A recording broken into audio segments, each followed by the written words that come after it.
서점이 미어터지는 불금을 꿈꾸는 책 팟캐스트 금요일 책에 빠지다 지금 시작합니다.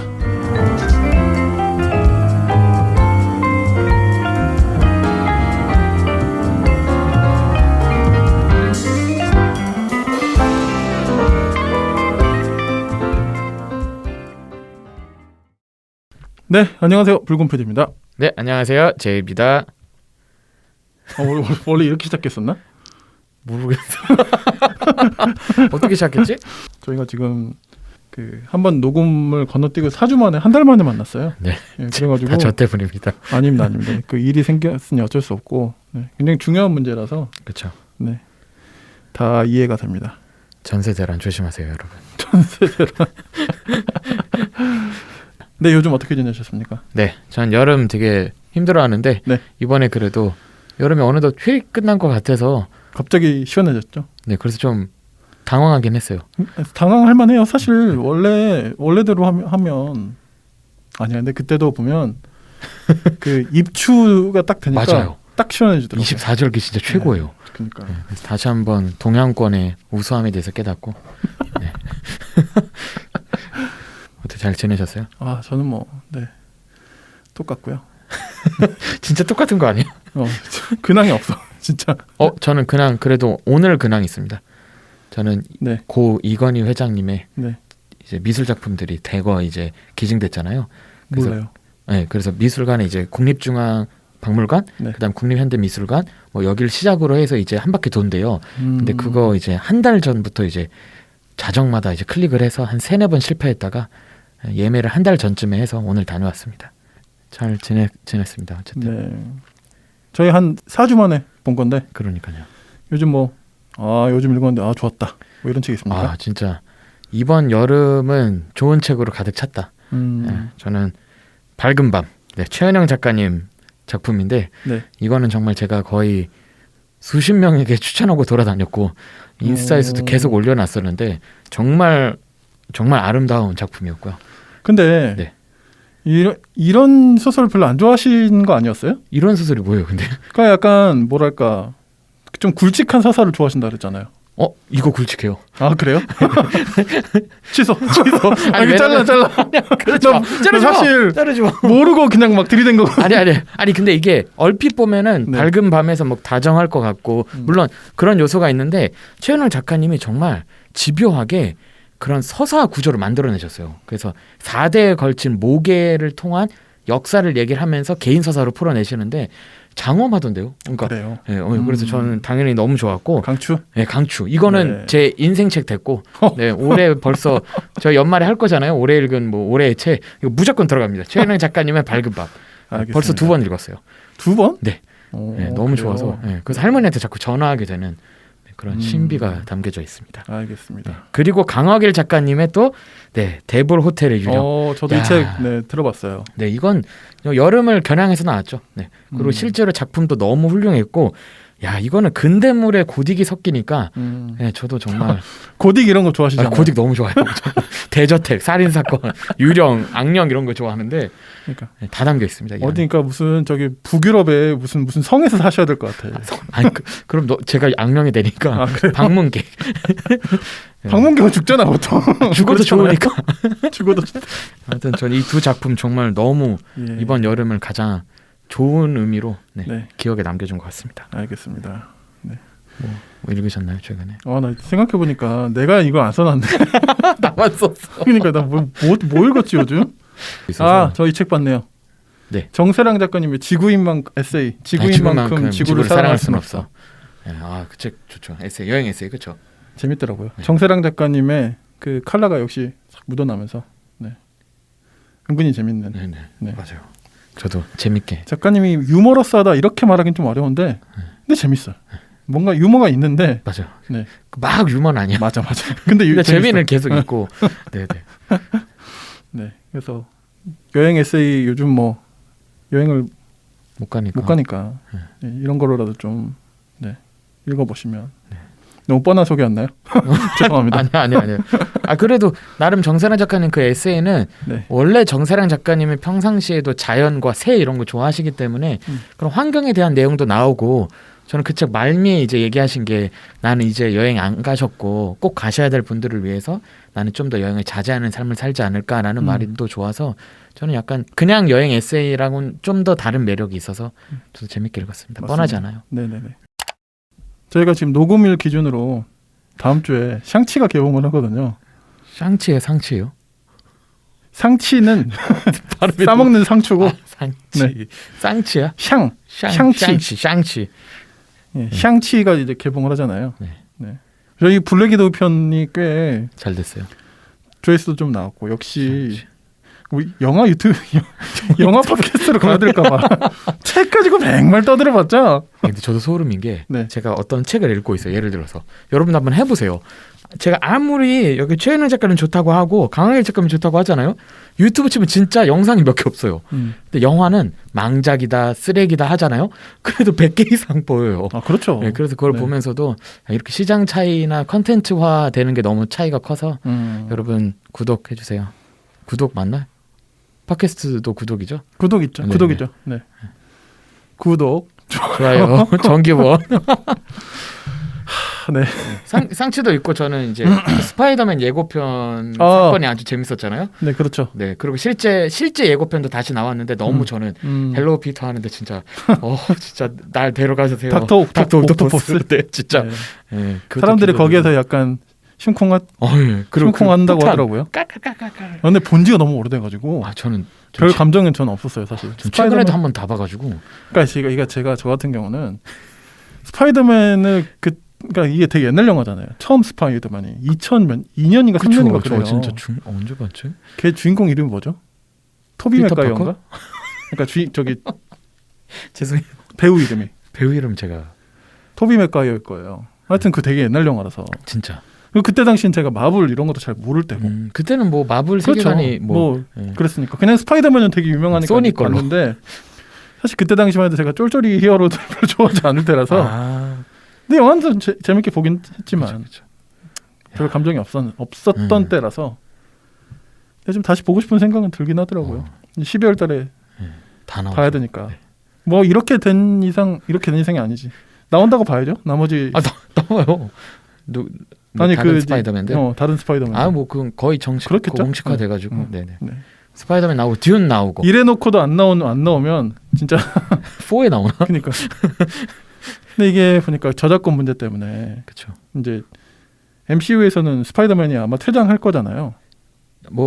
퇴장하는 방향이 좀 강하죠. 그렇죠. 근데 아마 끝까지 잡으려고 할 걸요. 너무 수익이 커서. 근데 뭐 하여튼 말이 많아요. 그러니까 소니가 아예 그냥 자기네 자체적으로 베놈이랑 막 합쳐가지고 그렇죠. 아예 새로운 그렇게 스파이디 유니버스를 만들 그것도 수도 지금 있고. 약간 다 보장을 하고 있고 빌드업을 하고 있고. 근데 또 그렇게 해서 망하면 또 자기들도 면이 안 서니까. 그렇죠. 마블을 또 마블하고. 그냥 단절하자니 그것도 좀 애매하겠지. 왜 이런 영화 팟캐스트로 넘어가야겠어. 네. 그 듄도 개봉해서. 듄 저 원작을 지금 읽기 시작했습니다. 그 거대 서사주 진짜. 전자책 너무 두꺼우니까 그쵸. 전자책으로 꽁돈 생겼을 때 샀는데 뭐 다 읽겠습니까 제가? 엄청 진짜 황금가지 출판사인가요? 어느 출판사였지? 맞는 그 이번에 리커버에서 쫙 나왔는데 진짜 무슨 벽돌을 모아놓은 세트 같더라고요. 너무 두꺼워서. 그러니까 집에 놀 데도 없고 그런 책은 사실 전자책으로 전 이제 좀 보는 게 그것도 아마 저희가 다루지 않을까 그 영화들. 그렇죠. 원작 열심히 읽어야겠다. 열심히 다 읽어서 비교해 주세요. 무슨 행성이었지? 네? 까먹었어. 저도 아타시스 뭐지? 네. 자 여기까지 하겠습니다. 저희가 또 오랜만에 작가 특집으로 돌아왔습니다. 그렇죠. 오늘 저희가 소개해드릴 작가분 누구시죠? 윤고은 작가님이십니다. 녹음도 좀 밀리고 해가지고 살짝 늦은 감이 있긴 한데 오늘 또 최근에 윤고은 작가님 신작이 나와요. 그래요? 모르셨어요? 네, 몰랐어요. 보통 이런 소식은 저기 제이님이 딱 알고 딱 제일 먼저 캐치해서 저한테 막 소개하고 약간 자랑하고 이런 분위기였는데 오늘은 제가 캐치했네요. 네. 네, 죄송합니다. 그래서 윤고은 작가님 그 대거상, 그렇죠. 요 수상 사실 그 전까지 우리가 대거상이 뭔지도 몰랐는데 또 그 상을 타셨다고 하니 뭐 동양권 작가 최초 막 이런 또 그런 거 좋아하죠. 우리나라 상 되게 좋아하죠. 우리는 그런 거 좋아하죠. 또 네. 평생 관심 없다가 진짜 저도. 네. 오늘 좀 윤고은 작가님 특집으로 좀 다뤄보려고 하고요. 오늘 2회차와 다음 회차까지 다뤄보도록 하겠습니다. 작가님의 책을. 그렇죠. 소설 그래서 소설 밤의 여행자들하고 그 다음에 좀 더 최근에 나온 빈틈의 온기 그 에세이 그 두 또 윤고은 작가님의 첫 에세이죠. 그렇죠. 이 책도. 네. 이게 올해 나왔잖아요. 이건 얼마 안 됐고. 얼마 안 됐. 밤의 여행자들 2013년으로 제가 알고 있거든요. 맞습니다. 진짜. 오래된 책이고. 약간 작가님도 놀라셨더라고요. 이거 수상이 돼가지고 약간 네. 너무 늦게 알려져서. 근데 저도 이제 뭐 이런저런 SNS나 이런데 보면 작가님을 제가 팔로우하기도 하고 있고 밤의 여행자들이 번역돼서 이제 막 깔린다 막 이런 소식은 제가 듣긴 했는데. 맞아. 그러니까 이게 참 번역한 작품이 특히 한국어 작품이 번역이 돼서 해외 어떤 독자들에게 소개된다는 게 굉장히 의미가 있는 것 같아요. 네. 약간 한강 작가님도 그랬고. 그렇지. 근데 약간 저는 그때마다 드는 생각이 한국에서 읽혔던 방식하고 외국에서 읽혔던 방식이 통할 때도 있었는데 한강 작가님은 약간 다르게 읽혔던 것 같고 그러니까 국내에서 이미 채식주의자나 아니면 한강 작가님의 기존 작품을 읽었던 방식이 있잖아요. 그 방식하고 외국 관점하고 좀 다른데 거기서 수상을 하니까 역으로 들어와서 다시 소개되는 느낌이 있고 윤고은 작가님 것도 실제로 이거에 대해서 수상에 대해서 여러 이제 뭐 매거진이나 이런 데서 얘기할 때 뭐 에코 스릴러다 막 이런 얘기를 하잖아요. 사실 이거 초반에 한국에 나왔을 때 전혀 한국 사람들이 그런 식으로 읽지도 않았고 굳이 그렇게 연결 안 시켰다면 최근에 이게 수상하다 보니까 아무래도 환경, 기후변화 이런 문제랑도 연결이 되면서 그렇지. 다시 읽기가 거기서 일어나고 그게 한국으로 다시 후속이 되는 느낌이 있어서 그럼요. 저는 이런 거 맞아요. 네, 이따가도 저희가 그런 얘기 할 텐데 그래요? 진짜 재조명된 책이죠. 네. 재해석되고 그런 측면이 저는 수상작들의 좋은 의미로서 이제 다시 읽기가 아닐까. 네, 좋습니다. 그래서 오늘 이 회차에서는 밤의 여행자들 네. 좀 소개해드리도록 하겠습니다. 이게 말이 나온 김에 이 이야기를 좀 지금 할까요? 이 작품이 이제 번역되게 된 계기가 리지 뷰러라고 하는 이제 번역가가 계신데 네네. 이분이 이제 작가님의 단편 소설을 대학 때 논문으로 번역한 작업을 하셨대요. 이 리지 뷰러라는 분이. 그래가지고 이제 뭐 이분은 이제 비교 문학을 전공하신 분이고 이제 한국어와 영어를 굉장히 이제 능통하게 그러니까 당연히 번역을 하셨겠죠. 외국인이 그러니까 번역을 한 거잖아요. 아 그럼요. 네. 네. 와 진짜. 네. 그 한강 작가님 번역 스토리도 실제로 이렇습니다. 외국인이 번역을 한 거죠. 그렇죠. 네. 네네. 그래서 이제 이분이 이제 단편 소설을 이미 했고 리지 빌러라는 분이 근데 이제 장편 소설도 하자 뭐 이렇게 돼가지고 밤의 여행자들을 이분이 선택을 하신 거예요. 리지 빌러가 이분이. 좋은 선택이다. 진짜. 그래가지고 이제 이걸 이제 번역을 하게 됐고 이제 그러면서 한국문학번역원의 지원도 받게 됐고 이제 사후적으로 받은 거죠. 쉽게 말하면 진행을 뭐 번역원에서 먼저 시작했다 이런 건 아닌 거죠. 그래서 이제 방금 이야기하신 게 이제 그런 거예요. 2013년에 이 책을 추리 스릴러의 카테고리로 넣어서 본 사람이 얼마나 됐겠는가 한국에서. 저는 물론 그런 요소가 당연히 있죠. 그렇죠. 그런 요소가 있는데 딱 그 카테고리에 딱 넣어서 규정짓게 내면 그렇게 할 수 없는 작품이잖아요, 사실. 재난 뭐 이야기 정도로 보거나. 네. 그렇죠. 근데 이게 재밌는 게 뭐냐면 이 대거상 말고 다른 상도 있을 거 아니에요. 문학상들이 많잖아요. 거기에도 이제 후보로 올라가는 게 있는데 그 어떤 데서는 SF 분야에 올라가 있고 뭐 그렇기도 하다고 하는 거예요. 그러니까 이게 그 뭐지? 진짜 아까 그 전 세계로 이게 나가니까 그 각 국이나 또 보는 사람들의 관점이 너무 다 다른 거지. 그렇죠. 네. 참 흥미있는 것 같고 또 어떤 데서는 약간 코미디 쪽으로 접근하는 약간 블랙 코미디 같은 그런 요소가 또 있긴 있잖아요. 맞아. 되게 한강 작가님 작품을 두고 한 논란 또는 논쟁 그리고 해설하고도 약간 비슷한 게 외국인이 진짜 읽는 관점하고 우리나라랑 완전히 다른 거예요. 그래서 우리나라 쪽은 아무래도 페미니즘 이슈가 좀 더 크니까 그 주제로 보통 독해나 이제 해석이 됐다면 외국은 진짜 채식주의자 자체 그다음에 인간 문명에 대한 약간 반문명화 이런 작업에 대한 해석이 진짜 많거든요. 물론 페미니즘 해석도 있지만 근데 두 개가 이렇게 엄청 성장하다가 수상을 하면서 이게 넘어오면서 같이 대화를 하는 게 저는 또 섬찟하게 다가오네요. 그렇죠. 그러니까 한국의 맥락에서 봤을 때는 사이파 미스터리 같은 것도 있어요. 사실 그쵸. 그런 요소가 있죠. 근데 이제 이게 그 한국적인 맥락이 제거되고 그렇죠. 각 전 각국에 있는 세계 독자들의 맥락에 딱 들어갔을 때 굉장히 독특한 해석들이 네. 그러니까 그만큼 이 작품이 괜찮은 작품이라는 거예요. 그렇죠. 네. 어설펐으면 사실 그렇게 조명이 안 되죠. 네. 어설프게 붙이는데 그걸 그렇지. 다 하나씩 파헤쳐서 장르화 시켜도 될 정도로 맞아요. 해석의 여지도 많고 그렇지. 근거도 또 강하니까 그런 걸 볼 때 굉장히 훌륭한 작품이라는 생각이 들었고요. 작가님 소개를 한번 이제 드려볼게요. 윤고은 작가님, 1980년생. 저랑 동갑이십니다. 왜 놀라는 거죠?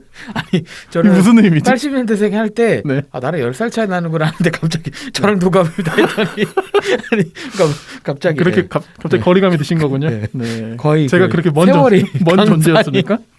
멀어졌네요. 네. 어차피 50대 되고 60대 되면 다 같이 늙어요. 서울에서 태어나셨고요. 갑자기. 네. 동국대 문예창작과를 네, 나오셨어요. 원래 꿈은 소설가가 아니었다고 하시더라고요. 맞아요. 학창 시절에 여행 잡지나 라디오에 대한 관심이 많으셔가지고 잡지 에디터나 라디오 작가를 꿈꾸셨대요. 네. 지금 라디오를 하시니까 뭐 비슷하네요. 그러니까 더 약간 어울려 보이긴 한데. 네. 근데 뭐 또 우리 시절에 저희 라떼는 아니고 죄송합니다. 뭐 괜찮습니다. 10년 정도요. 어쩔 수 없지 뭐. 네. 근데 저도 어렸을 때 라디오에 대한 로망이 있거든요. 왜냐면 라디오를 듣고 자란 세대이기 때문에. 저도 들었어요. 듣긴 들으셨겠지만. 초등학교 때. 그러니까 이제. 극동방송 어린이 채널 들어가지고. 극동방송 어린이 그거 이렇게 사연 보내가지고 전화 사연인가 뭐 이렇게 보내서 실제 선물도 받고. 알겠습니다. 네, 그 마지막 기억입니다. 라디오에 대한. 저도 이제 그래서 어쨌든 중고등학교 때 라디오 엄청 들었거든요. 저는 지방에 살아가지고 재밌는 거 뭔지 아세요? 라디오? 그 별이 빛나는 밤에 아시죠? 당연히 알죠. 지금도 하고 있으니까 그렇죠? 지금 걸 들으니까 지금. 김이랑 현재 이문세 씨가 DJ일 때 들었고 딱 그때거든요. 근데 진짜 열받는 거 뭔지 아세요? 그 당시에 MBC에 지방 MBC가 있잖아요. 지방에 있는 MBC는 이문세가 이문세판 별밤 안 틀어주고 자기네들 지역의 MBC 아나운서들을 DJ로 한 지역판 별이 빛나는 밤이에요. 네, 그거를 송출을 그건 좀 진짜 킹 받는데 근데 또 순박한 우리 시골 청춘들은 또 그 아나운서를 좋아해줘. 지역 사람이거나 지역에 거주하고 있는 분일 거 아니에요, 아무래도. 그렇죠. 네. 네, 그래서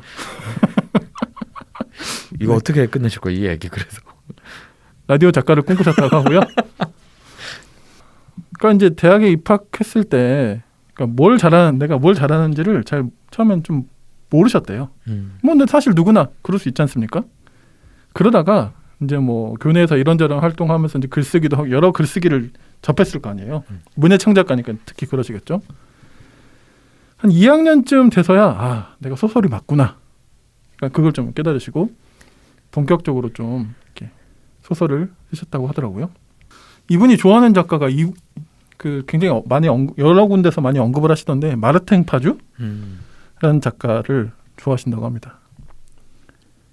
누군지 몰라요. 근데 프랑스 작가겠죠? 그러면 마르탱 파주니까.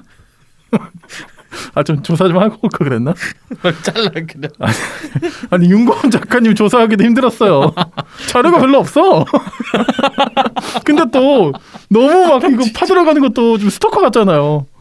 그렇죠, 스토커. 그러니까 그래서 그냥 있는 것만 추려온 거지 뭐. 네, 그렇습니다. 상을 되게 많이 받으셨네요. 2004년에 제2회 대산대학문학상 수상하셨고 피어싱이라는 작품으로 1회가 누군지 아십니까? 1회가 김혜란 작가님이었어요. 그러니까 대산대학문학상 진짜 옛날 상당한 상이 돼버린 거죠. 그러니까. 2008년에 그리고 한겨레 문학상 무중력 증후군이라는 작품으로 단편이죠, 그렇죠. 다. 무중력 증후군은 장편이에요. 그래요? 네. 벌써? 네. 오. 근데 한겨레 문학상도 상당히 쟁쟁한 작가들이 많습니다. 장강명, 강화길, 박민규, 뭐 하여튼 많습니다. 네, 의심하는 보는 것 같아서 2011년에는 이효성 문학상, 그리고 2015년에는 김용익 소설 문학상, 그리고 해외로 가셨죠. 올해로 오면 밤의 여행자들로 영국 대거상 번역 추리 소설상 수상하십니다. 그러니까 이게 참 아까도 저희가 얘기했지만 추리소설상을 받는다는 게 그렇죠. 네.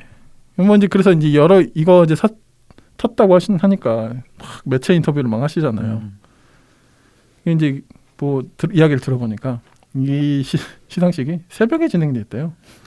뭐 유럽인들 뭐 그렇죠. 뭐 자기 편한 대로 하는 거니까 당연히. 그렇죠. 그렇죠. 생각해보니까 약간 욕하려고 그랬는데 우리나라 상이었으면 우리도 우리 시간에 했겠구나 생각이. 8시 뉴스 8시 그러니까요. 예. 그래서 막 줌으로 막 이렇게 해서 하셔가지고 꿈 같았다 막 그런 이야기 하시더라고요. 진짜 졸리기도 하셔서 진짜 꿈 같을 수도 있어요. 그러니까요. 그리고 이제 아무래도 평상시에는 계속 라디오를 하시니까 아무래도 루틴하게 좀 사셔야 되는데. 그러네. 네. 그 시간 주무셔야 되는 진짜 시간이시긴 하네. 막 잠옷 갈아입고 막 이러셨을 거 아니에요. 그죠?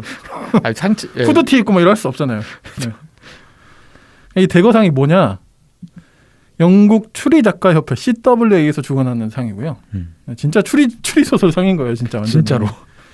1955년에 제정한 영미권 주요 추리문학상 중 하나고요. 매년 픽션과 논픽션을 대상으로 11개 부문에서 시상하고 번역 추리소설 부문은 영어로 번역된 외국 추리문학 중에 뛰어난 작품을 뽑는 상으로 총 6개 최종 후보들 가운데 수상을 하셨습니다. 네.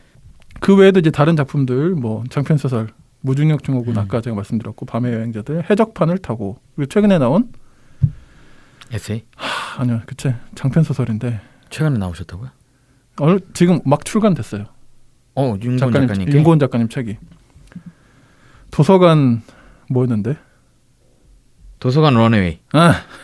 핀 소설선으로 나오셨구나 현대문학에서. 네. 이렇게 아는 척 하시는 거예요?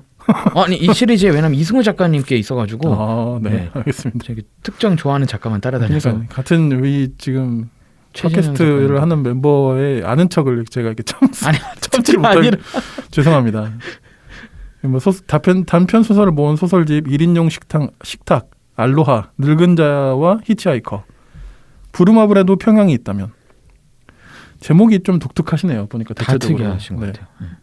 근데 보면 이제 저희가 다음 회차에 작가님의 그 빈틈의 용기라는 에세이를 하겠지만 작가님 자체가 좀 특이하세요. 네. 엉뚱. 그렇지. 네. 뭐 그렇게 설명. 엉뚱 유머. 빈틈이 많고 진짜. 엉뚱 유머 따뜻. 갸우뚱 잘 잃어버리시고 뭔가. 그러니까 약간 빈틈이 온기가 그래서 이거 뭐 다음 회차 얘기하겠지만 실제로 작가님을 이렇게 막 대거상을 수상받았다 막 라디오를 진행 중이다 막 이러면 약간 엄청난 분이구나는 맞거든요. 근데 빈틈이 온기를 읽으면 이분도 인간이다. 내 주변에는 한 지인과 같아서 되게 가깝게 느낄 수 있습니다. 그렇습니다. 자, 그거는 다음 회차에 풀어주세요. 네. 금요일 밤에는 모두 책에 빠져봐. 풍부한 지식은 오늘 우리의 사냥감. 더 나은 세상이 다가오기를 바라는 그대가 이 시대의 진정한 철학자. 그 밤의 여행자들 읽으시면서 좀 인상적인 부분 뭐 이런 거 있으셨습니까? 네. 그래서 저는 이 책을 사실 처음에 한 3분의 1 정도까지 읽었을 때는 잘 모르겠었어요. 나랑 안 맞는 책인가? 그럴 수 있으니까 장르적으로.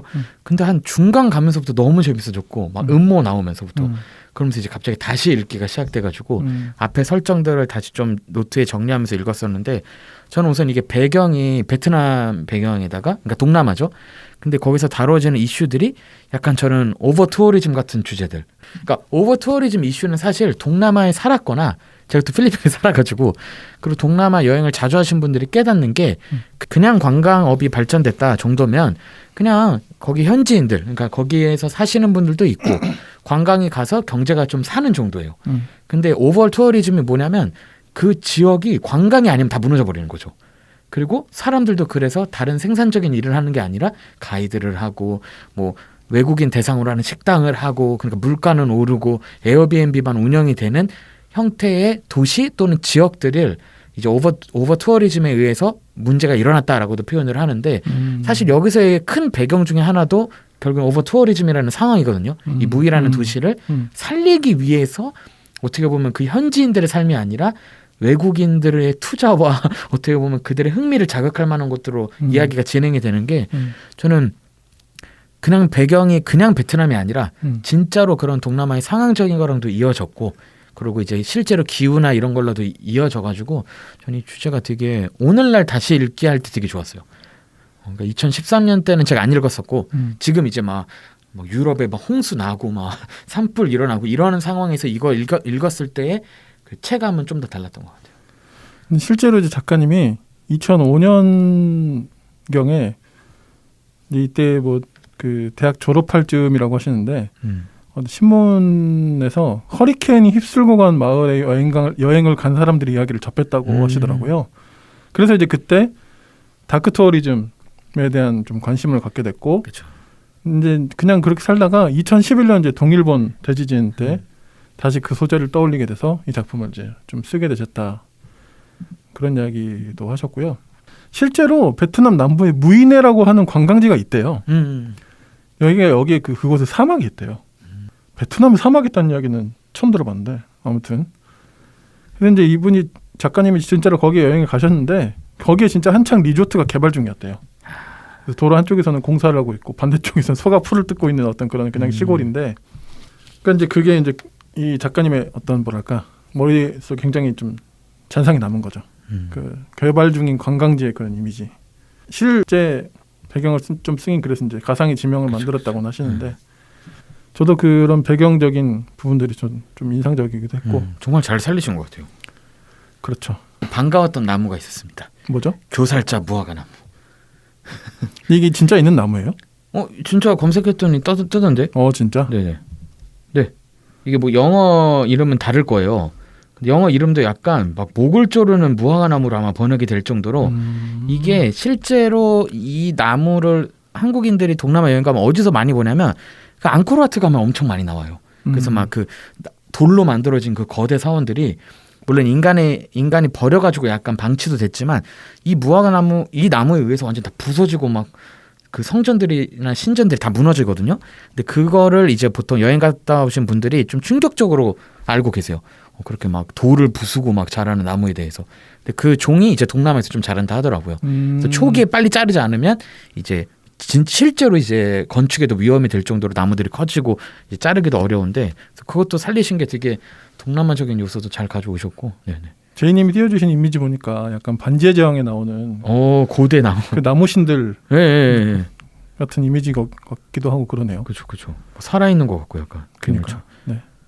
그리고 이제 저는 영화 속에 수많은 그러니까 n분의 1로 나눠진 악역이랄까 가해자들이랄까 그렇잖아요. 한 부품 같은 역할을 하죠. 그렇죠. 어떤 큰 불의와 악행의 한 부속품처럼 이제 그 사람들 각자가 기능을 하는데 그거 자체에 그렇게 큰 자책을 갖지 않아요. 그냥 합리화 시켜버리는 거죠. 그래서 어떤 그런 무감각함, 무심함 이런 것들에 대해서 좀 다시 생각을 해보게 됐고, 그래서 반대급부로 저는 영화 1987이 좀 떠올려졌어요. 거기서도 약간 어떤 부분에 그 직업이든 뭐가 됐든 거기에 있던 사람들이 그냥 무감각하지 않고 무심하지 않고 자기 행동을 바꾸고 용기를 내고 그렇게 해서 조그만 그런 뭐랄까요 그런 것들이 나비 효과처럼 일어나가지고 결국에는 혁명까지 어떤 이어졌던 것처럼. 근데 이제 여기서는 그런 반전이 전혀 없잖아요. 그렇죠. 네. 근데 사실 다른 의미에서 반전이 있죠. 그러니까요. 네. 그러니까 우리 사회생활이란 게 사실 이렇게 굴러가잖아요. 사실. 그렇죠. 좀 감고 네. 이익을 추구하고. 그러니까 모든 사회생활, 모든 어떤 우리가 생각하는 나쁜 것들이 있잖아요. 예를 들어 뭐 옛날에 막 삼성이 한참 막 악행을 저지를 때, 그러면 이제 우리가 삼성 제품은 다 불매해야 되냐? 그럼 굉장히 어려운 문제죠. 진짜. 예. 그러니까 모든 그럼 삼성과 연관된 사람 우리나라 수십만 명인데 그 사람들은 다 악한 사람들인가? 그렇게 생각할 수 없잖아요. 네. 현대 악은 진짜 치밀한 것 같아요. 자본주의가 낳은 어떤 그런 거죠. 근데 그럼에도 불구하고 너무 사람들이 이제 무감각하게 그냥 흘러가 버리니까 전혀 경종을 울리지 않고 거기에 그냥 순응하면서 합리화시키면서 그냥 살아버리는 것에 대한 경고로도 저는 좀 읽히더라고요. 그렇죠. 그러니까 그런 면에서 볼 때 제가 사회파 미스터리 같다는 그런 요소도 좀 느껴지는 거예요. 맞아요. 전 그래서 주인공한테 애정이 안 갔어요. 왜냐하면 어떻게 그렇지, 애정을 가질 수가 없지. 이게 다크 투어리즘이잖아요. 그러니까 싱크홀이 일어나서 사람들이 죽었던 지역을 관광 상품화해서 판매한 사람이잖아요. 프로그램을 만들고. 근데 이젠 자기가 실직의 위험이 있고, 그러니까 회사로부터 이제 어려움이 있으니까 이걸 해결하기 위해서 뭐 여러 가지 이유 때문에 여기에 재방문을 했는데, 나중에 이 도시에 대해서 여러 가지 계획을 같이 참여를 할 때는 또 악인처럼 참여를 하면서 자기가 또 애정하는 인간 관계에 대해서는 되게 애정을 막 쏟고, 나머지 사람에 대해서는 조금의 죄책을 느끼긴 하지만 그렇다고 해서 브레이크를 걸지 않다가 사건이 터지잖아요. 좀 그런 걸 볼 때 전 그래서 이 주인공 자체도 되게 입체적이어서 좋았어요. 그러니까 어느 정도 스토리가 진행이 되면 이제 주인공에 대한 애정이 생겨야 되는데 안 생기는 거예요. 3분의 1을 제가 읽었을 때. 그래서 저는 약간 낯설게 난 그럼 누구한테 집중해서 이 스토리를 읽어야겠지라는 포인트가 그 포인트였는데 다 읽고 나니까 이게 하나로 이어지면서 말씀하셨던 것처럼 이게 결국에는 시스템적인 문제도 있고 사회적인 이슈를 다루는 게 있더라고요. 그래서 결국에 주인공도 부품으로서의 악을 행하기 때문에 마지막에 이루어지는 이야기는 약간 심판으로 느껴질 수도 있고. 그렇죠. 네. 네. 그리고 시스템 되게 가차없는 심판이잖아요. 그렇죠. 저는 약간 너무 좋았어요. 멍 쪘는데 좋았어요. 근데 그 아까 저희가 소개했던 무중력 증후군이라는 그 소설도 제가 좀 읽었거든요. 다는 못 읽었는데, 근데 보면 이 작가님의 소설이 좀 약간 서늘한 면이 있어요. 맞아요. 그 소설도 좀 그랬거든요. 네. 그래서 약간 블랙 코미디 요소도 거기서도 좀 그 소설은 되게 블랙 코미디 요소가 되게 강한 소설이고. 그래서 이 소설은 그냥 단순히 무슨 뭐 여행 이야기 또는 여행 SF를 넘어서서 저 약간 시스템들의 충돌도 느껴지기도 했고, 그렇지. 왜 추리로 여겨졌는지도 좀 아하하더라고요. 나중에 가서는. 그렇죠. 왜냐면 이제 그 모든 그 재난이 다 끝나고 그 나중에 그걸 이제 진상을 조사해야 될 거 아니에요. 네. 쉽게 말하면 그 사람들 입장에서는 엄청난 미스터리인 거지. 그렇죠. 네. 근데 또 하나는 뭐냐면 재난이란 뭔가 그런 생각도 좀 들어요. 그러니까 이게 뭐 이걸 뭐라 하고 비판하고 이러기 위해서 제가 이 말을 꺼내는 건 아니지만, 사실 나와 상관없다면 심지어는 재난은 어떤 오락거리로도 기능할 수 있잖아요. 오락거리죠, 많이들.